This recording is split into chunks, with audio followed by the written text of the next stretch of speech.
আছেন সবাই? শুভ কাবেরীর নতুন আরো একটি ব্লগে আপনাদের স্বাগত জানাই। তো এখন বাজে প্রায় রাত 12টা, আর এখন থেকে আমি আবারও ভিডিওটা শুরু করলাম। এখন শুধু রাত জেগে মায়ের পুজো দেখবো। পুজো তো অনেক আগেই শুরু হয়ে গেছে, এখন আমি বাইরে বসে আছি। তবে বাইরে প্রচন্ড মশা, তাই আবার ভিতরের দাবায় এসে বসলাম। এই বছর শুভও আর রাত জাগলো না, ও একটু আগে গিয়েই শুয়ে পড়েছে। যাই হোক, চলুন এবারে মন দিয়ে আমাদের কালী মায়ের পুজোটা দেখি।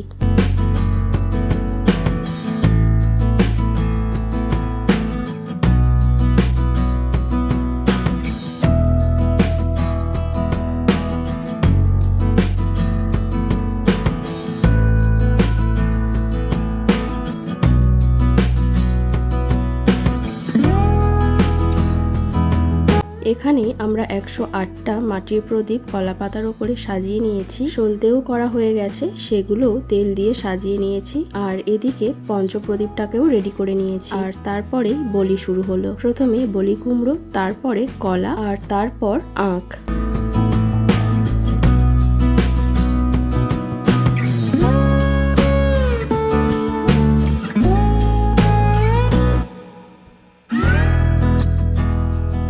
আর তারপরেই শুরু হয়ে গেল হোম।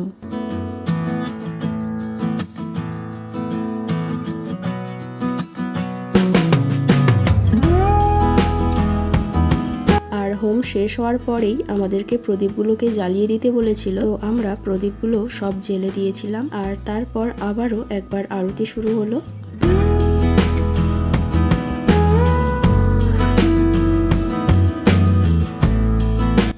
আর দেখতে দেখতে পুজোও শেষ হয়ে গেল। এবারে সুতো কাটা হবে।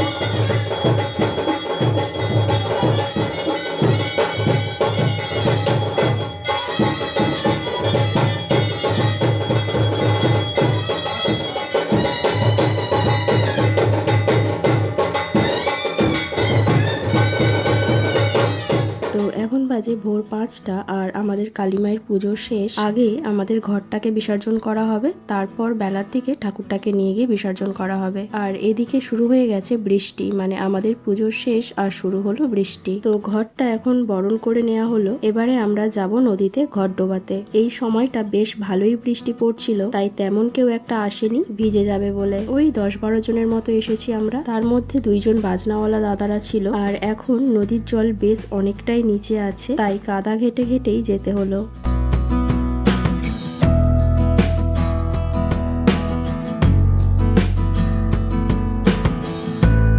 আর আমার সাথে আমার এই বোনটাও সারা রাত জেগেছে। তো তারপরে আমরা ঘর ডুবিয়ে বাড়ি এসে বসে পড়েছি প্রসাদ নিয়ে। এই প্রসাদটা আমরাই দিয়েছিলাম মায়ের কাছে, তাই এটাই আগে বার করে নিয়েছি, সবাইকে দিলাম এবং আমরাও খেলাম। তো এখন বাজে ওই সকাল 11টার মতো, আর এখন আমাদের কালী মায়ের বিসর্জন করা হবে। সকালে সেই সন্দেশ খেয়ে শুয়ে একটু ঘুমিয়ে নিয়েছিলাম, কারণ একদমই আর চোখ খুলে বসে থাকতে পারছিলাম না, তাই একটু ঘুমিয়েই নিয়েছিলাম। আর এখন আবার ডাকলো সবাই মিলে যাব এখন মায়ের বিসর্জন করতে। তো প্রথমেই ঠাকুরটাকে বার করে ভ্যানে তুলে নেওয়া হয়েছিল ভুল করে। তারপরে আবার ঠাকুরটাকে ভ্যান থেকে লাভিয়ে ঘরের ভিতরে এনে রাখা হলো, কারণ কালী মাকে তো জল মিষ্টি খাওয়ানোই হয়নি। মা ওদিকে ওইগুলো রেডি করতে করতে এরা তো ভ্যানে তুলেই নিয়েছিল ঠাকুরটাকে, তাই আবার লাভানো হয়েছে। তারপরে মা ওইগুলো সব রেডি করে ঠাকুরটাকে মিষ্টি, জল, পান, যেমন নিয়ম আর কি, ওই সব দিয়ে মাকে মা প্রণাম করে কালী মায়ের কানে কানে কিছু একটা বলে, তো ওটা আমি জানি না। তো মা ওটা বলে শুরু করলো কান্নাকাটি। প্রতি বছরই মা আমাদের কালী মাকে বিদায় দেওয়ার সময় প্রচন্ড কান্নাকাটি করে। তো তারপরে কালী মাকে নিয়ে ভ্যানে তোলা হলো। এবারে আমরা সবাই মিলে যাচ্ছি কালী মায়ের বিসর্জনে।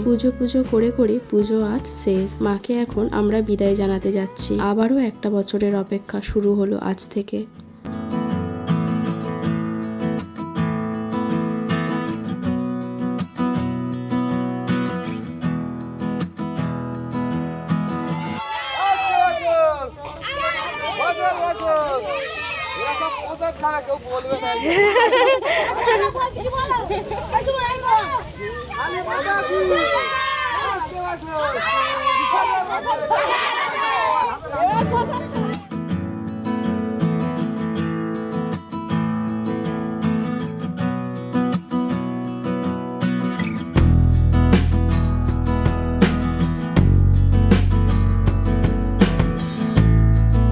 নদীতে এখন কিন্তু ভরা জোয়ার, সবাই এক এক করে নদীতে নেমে পড়ছে স্নান করার জন্য। তাই আমি, শুভ, আমরা বাকি সবাই আর যারা যারা ছিলাম সবাই নেমে পড়লাম নদীতে স্নান করার জন্য।